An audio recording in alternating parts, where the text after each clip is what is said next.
What's up, party people? This is your boy Lane coming at you from the land of the rising sun. Today I was at Daiso and I found this interesting candy. It's called Pachi chocolate. And these are kind of an interesting idea. Apparently, they're chocolates, but they also taste like soda. So it's kind of like a white chocolate and it has little popping bits of candy in it. Pretty cool idea. So these come in two flavors that I saw. One was cola, the other one was ramune. Here, if you can read Japanese, here in katakana, it says Ramune. And then right over there, that is the kanji for flavor. So let's go ahead and open this up. I had one earlier, but let's see here. Okay, so here we have the little cube. So you can see it's kind of blue. It kind of looks like, it almost looks like talc with little yellow spits. So let's try this. Okay. So right off the bat, it's a bit uncanny because you don't expect something, that's ramune flavored, kind of like that sweet lemon lime taste, to have the texture of chocolate. It's got the little popping bits. Yeah.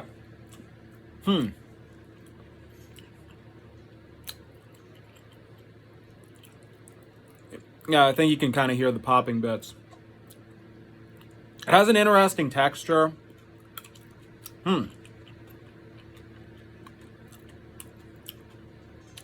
bit weird at first, but it is a pleasant little bite. Yeah, it kind of tastes pretty good. I'd like to try the cola version. I might have to try that soon. So you can get this at Daiso for like 100 yen a bag, which is about 63 cents American. Pretty good deal. So yeah, that's kind of the cool thing about living in Japan. You can always find like cool stuff like that. But I think for now, right here on my laptop, I have pulled up Harvard and the Unabomber, The Education of an American Terrorist by Alston Chase. I'm going to go ahead and start with Chapter 1, The Crimson Killer. So, all Europe contributed to the making of Kurtz. His was a gifted creature. He was a universal genius. No fool ever made a bargain for his soul with the devil. Joseph Conrad, Heart of Darkness, from Ted Kaczynski's Cabin Library. Like many Harvard alumni, sometimes when I return to Cambridge, I wander the campus, reminiscing about the old days and musing on how differently my life turned out from what I hoped and expected then. And on a trip there recently, I found myself on the north side of the campus, on Divinity Avenue. At the end of this dead-end street sits the Peabody Museum, a giant Victorian structure. When I was a young boy in 1943, my mother took me to view its spectacular exhibit of glass flowers. These left such a vivid impression that a decade later, my recollection of them prompted me, then a senior in high school, to take the fateful step of applying to Harvard. And just around the corner, on Francis Avenue, was the former house of a kindly professor of philosophy, Raphael Demos, where, as a freshman in 1953, I frequently came to tea. But this time I had returned prompted not by nostalgia, but curiosity. Number 7 Divinity Avenue is a modern, multi-story office building today, housing the university's Department of Biochemistry and Molecular Biology. But in 1959, a homey-looking former family residence stood on the site. Known as the Annex, or Clinic, it served as a laboratory, where staffers of the Department of Social Relations conducted research on human subjects. From the fall of 1959 through the spring of 1962, Harvard researchers, led by the prominent psychologist Henry A. Murray, conducted an ethically questionable experiment there on 22 undergraduates. To preserve the anonymity of these students' guinea pigs, experimenters referred to each by codename only. One, whom they dubbed Lawful, was Theodore John Kaczynski, later the infamous Unabomber, who mailed or delivered 16 package bombs over 17 years, seriously injuring 23 people and killing 3. Earlier in the week, I had visited both the Harvard Archives and the university's Murray Research Center, named after the late Professor Murray himself, where I found that, among its other purposes, his experiment was intended to measure how people react under stress. Murray subjected his unwitting students to intensive interrogation, what Murray himself called vehement, sweeping, and personally abusive attacks, assaulting his subjects' egos and most cherished ideals and beliefs. My quest was specific, to determine what effects, if any, the experimenter may have had on Kaczynski. This was a subset of a larger question. What effects did Harvard have on Kaczynski? In 1998, as he faced trial for murder, Kaczynski was examined by Sally C. Johnson, a forensic psychiatrist at the order of the court. In her evaluation, Johnson wrote that Kaczynski, quote, has intertwined his two belief systems, that society is bad and he should rebel against it, and his intense anger at his family for his perceived injustices, unquote. The Unabomber was created when these two belief systems converged, and it was at Harvard, Johnson suggested, that they first surfaced and met. Quote, during his college years, he had fantasies of living a primitive life and fantasized himself as an agitator, rousing mobs to frenzies of revolutionary violence. He claims that during that time he started to think about breaking away from normal society. It was at Harvard that Kaczynski first encountered the ideas about the evils of technology that would provide a justification for and a focus to an anger he had felt since junior high school. It was at Harvard that he began to develop these ideas into his ideology of revolution.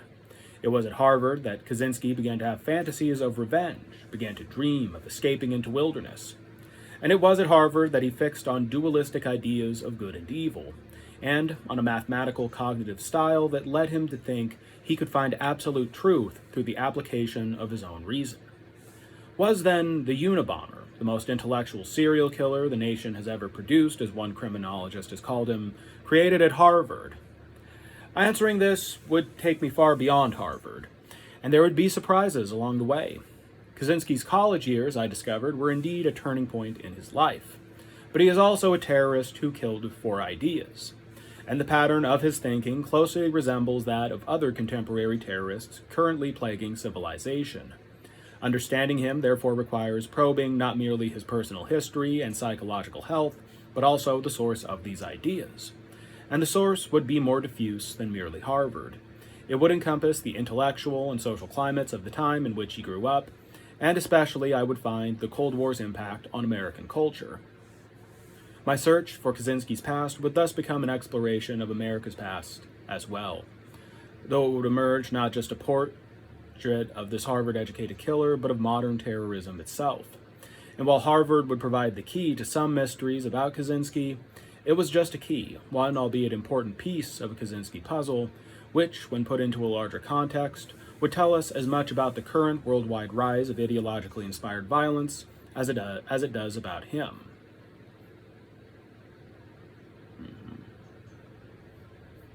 Where did I put that? Okay, there we go. I found my place again. I had a special interest in Kaczynski. For many years, he and I had lived parallel lives to some degree. Both of us attended public high schools and then went on to Harvard, from which I graduated in 1957, he in 1962. At Harvard, we took many of the same courses from the same professors. We were both graduate students and assistant professors in the 1960s. I studied at Oxford and received a PhD in philosophy from Princeton before joining the faculty at Ohio State, and later serving as chair of the Department of Philosophy at Macalester College in Minnesota. Kaczynski earned a PhD in mathematics at the University of Michigan in 1967, then joined the Berkeley Department of Mathematics as an instructor. At roughly the same time, we separately fled academia for the Montana wilderness. In 1971, Kaczynski moved to Great Falls, Montana. That summer, he began building a cabin near the town of Lincoln, 80 miles southwest of Great Falls, on a lot he and his brother David had bought. In 1972, my wife and I bought an old homestead 55 miles south of Great Falls. 3 years later, we gave up our teaching jobs to live in Montana full-time. Our place had neither telephone nor electricity. It was 10 miles from the nearest neighbor. In winter, we were snowbound for months at a time. In our desire to leave civilization, Kaczynski and I were not alone. Many others sought a similar escape. What, I wondered, had driven Kaczynski into the wilderness and to murder? To what degree were his motives simply a more extreme form of alienation that prompted so many of us to seek solace in the backwoods?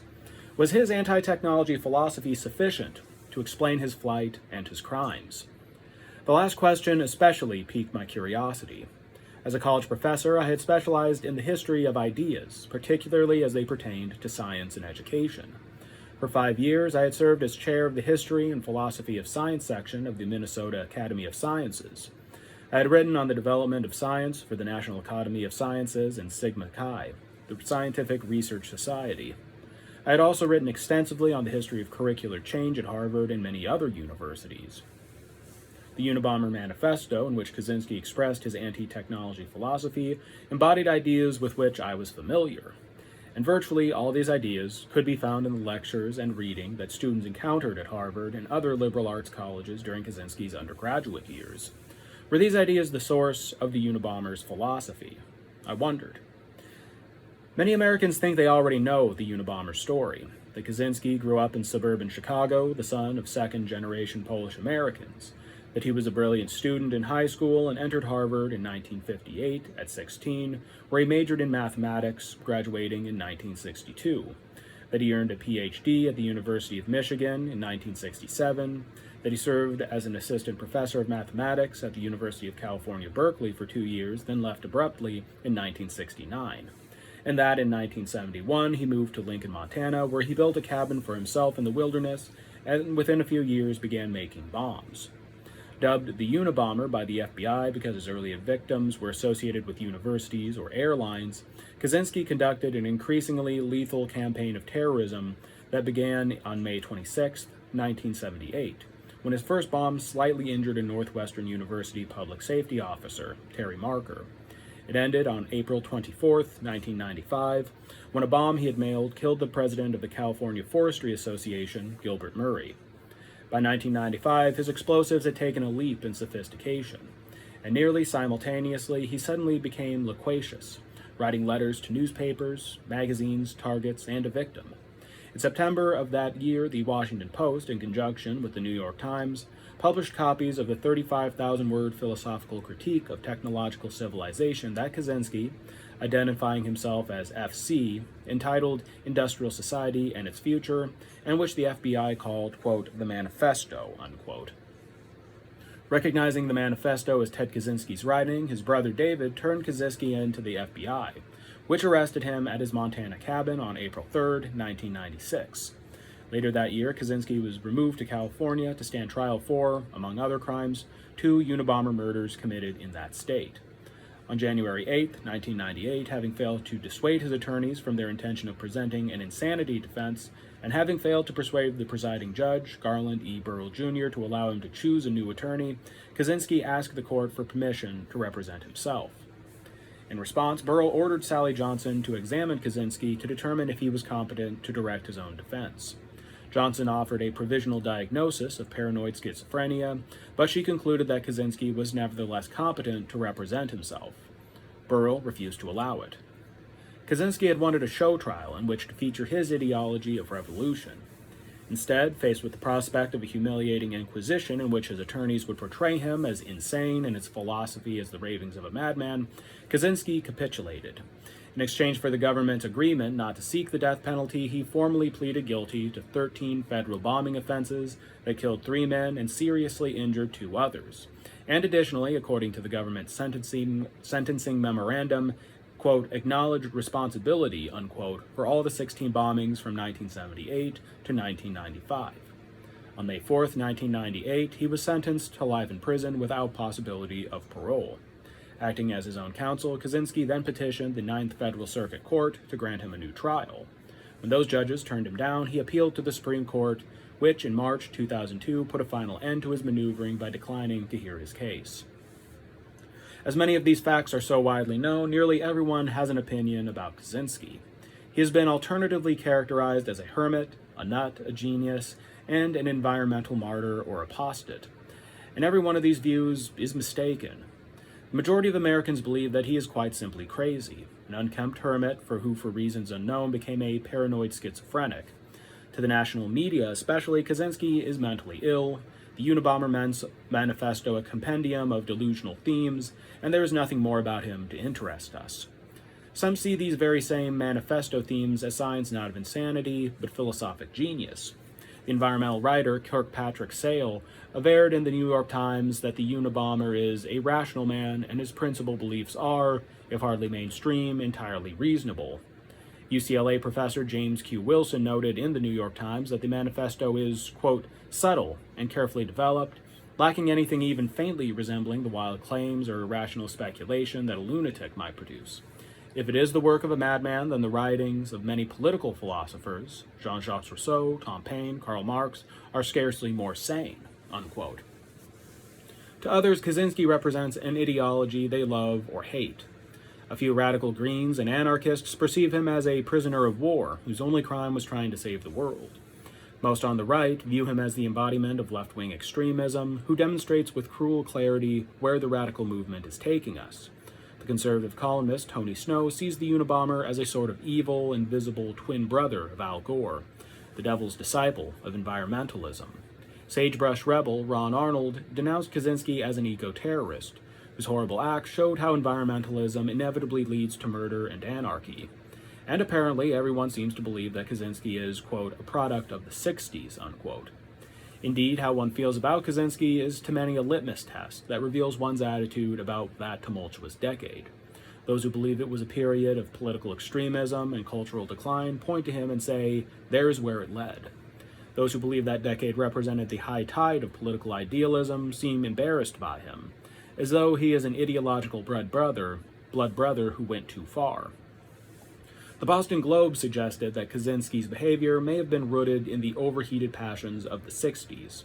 U.S. News and World Report thought he had been influenced by Paul Goodman's Growing Up Absurd, quote, a 1960s indictment of the system that includes a denunciation of the dominance of science and its effects of alienating man from nature, unquote.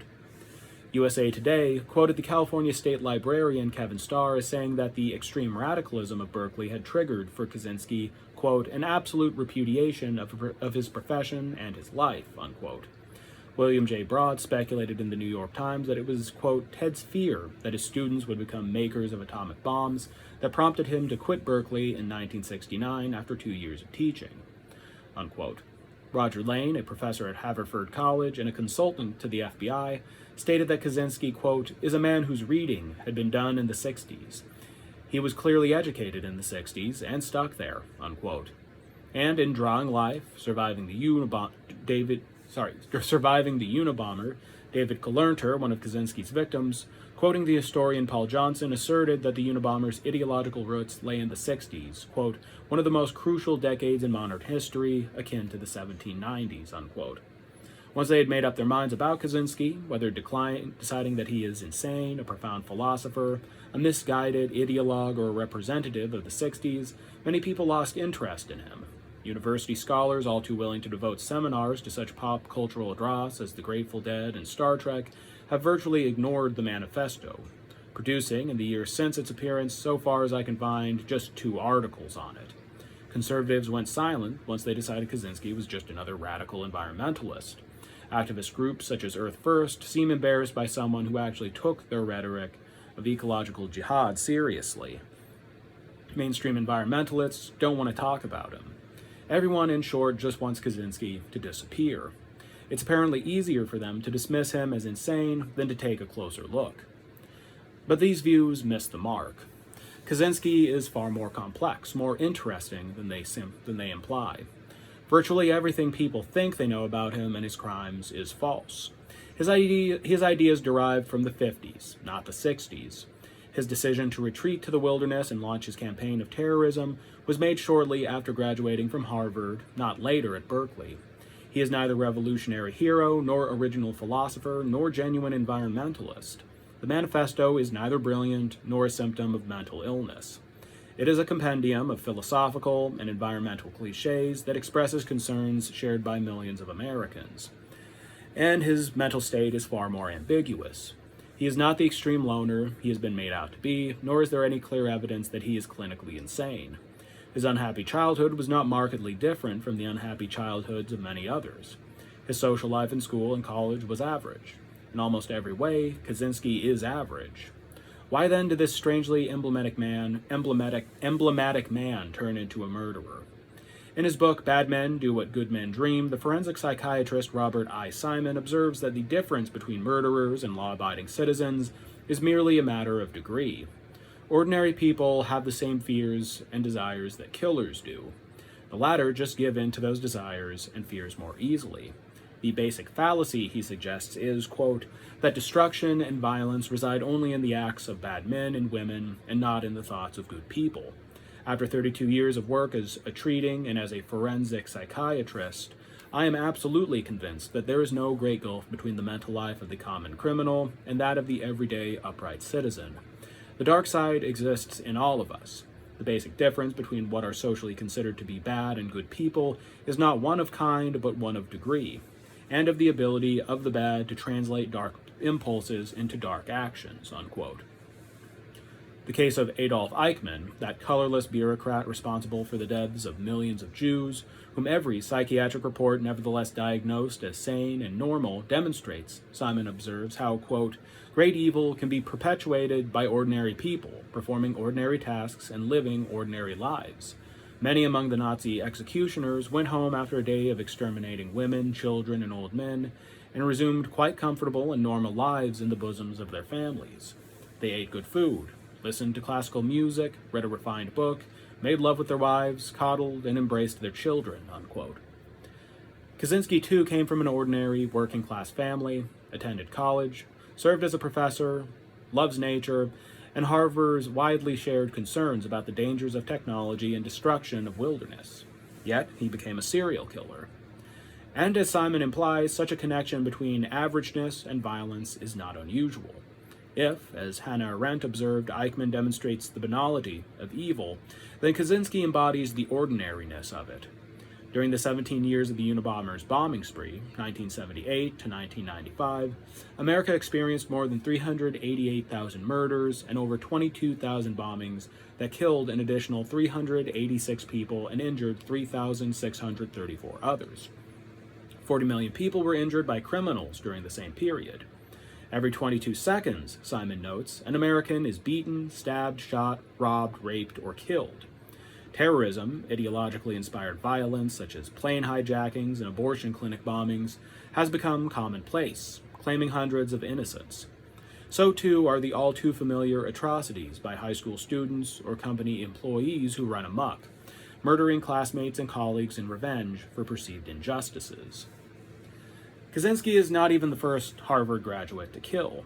Some of the most spectacular murders committed during the last 150 years were accomplished or alleged to have been accomplished by those who were Harvard Crimson. In 1850, a Harvard professor, John White Webster, killed his medical school colleague, Dr. George Parkman, because he owed Parkman money and couldn't pay it back. A janitor found parts of Parkman's body cemented behind a brick vault below Webster's laboratory. Investigators later found other body parts strewn around the lab. In 1906, Harvard dropout Henry Kendall Thaw shot and killed America's most famous architect, Stanford White, at the rooftop garden restaurant of the old Madison Square Garden during the opening performance of Mademoiselle Champagne, a musical revue. Thaw had been incensed that before he married her, his wife had slept with White. In 1977, according to prosecutors, former Harvard Kennedy School fellow Ira Einhorn bludgeoned his girlfriend Holly Maddox to death, striking her 13 times with a hammer. Then they said he stuffed her body in a trunk, which he kept in his closet.